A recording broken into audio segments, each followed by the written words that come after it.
আজকে সামারিগুনা টাঙ্গল শহর যুব সমাজের ব্যবস্থাপনা আয়োজিত এই দিনী মহফিলের সম্মানিত সভাপতি সাহেব, মঞ্চে বসা হযরত মাওলানা নজরুল ইসলাম সাহেব, এত অঞ্চলের বিশিষ্ট ব্যক্তিবর্গ, সম্মুখে বসে থাকা সরম সর্দার, এই বৃহত্তর সামারিগুনা এলাকার সম্মানিত আপামর জনসাধারণ, দেখুন মানুষ জমাইয়ে ভাবা যায় না।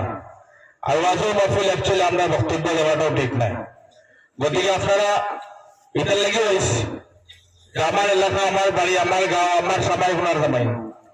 গতিকে আপনারা গত পঞ্চায়েত নির্বাচনও আমার উপরে যে আস্থা রাখছেন, ভরসা রাখছেন, আস্থা রাখছেন, বিশ্বাস করছেন, আমি আপনাদের কৃতজ্ঞতা জানাই আর ধন্যবাদ জানাই। আর ইনশাল্লাহ ডেভেলপমেন্টের কাম পঞ্চায়েত বর্তমান এলাকার নাই, ডিএলসি হয়েছে, তার বাদেও একটা বেড়াচড়া চলে। ইনশাল্লাহ ডেভেলপমেন্টের কাম 15 ফাইন্যান্সও আমার যে 5 ইনস্টলমেন্ট আছে, আমি কিছু জায়গা জায়গায় ইমপ্লিমেন্ট করে লেছি। সেকেন্ড 16 ফাইন্যান্স যেটা আমি 2 লাখ টাকা এই মোকামো আমি 16 ফাইন্যান্স থেকে 2 লাখ টাকা দেবো ইনশাআল্লাহ। আর সেকেন্ড আজকে যেটা ওয়াজ মহফিল, এই দিনী মহফিল আর্থিকভাবে আমি ইনশাল্লাহ এখন নগদ 5,000 টাকা দিয়ে যাই। আর আপনারা কাছে খুঁজে দেব, এখানে আমার বাড়ি, এখানে আমার ঘর, আমার উপরে আলোচনা সমালোচনা থাকবে।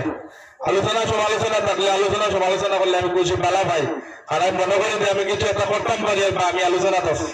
গতিকে আমি আপনার কাছে খুশি যে 26 বিধানসভা নির্বাচনও আইলাকান্দি বিধানসভা সমষ্টিতে আমি একজন টিকিট প্রত্যাশী। ইনশাল্লাহ 90% আমি টিকিট পাইব, এটা আশা আছে, ভরসা আছে।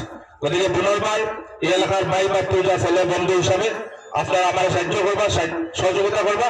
আর বিধায়ক যদি নির্বাচিত হল, আমি আঞ্চলিক ইফতার খালাপুরা 5,000 টাকা দিচ্ছি, হুজুরের মাদ্রাসাতে আমি 3 লাখ টাকা এবার ধরছি। ডিএলসি হয়েছে নগদ কাম হইব 7 দিনের ভিতরে।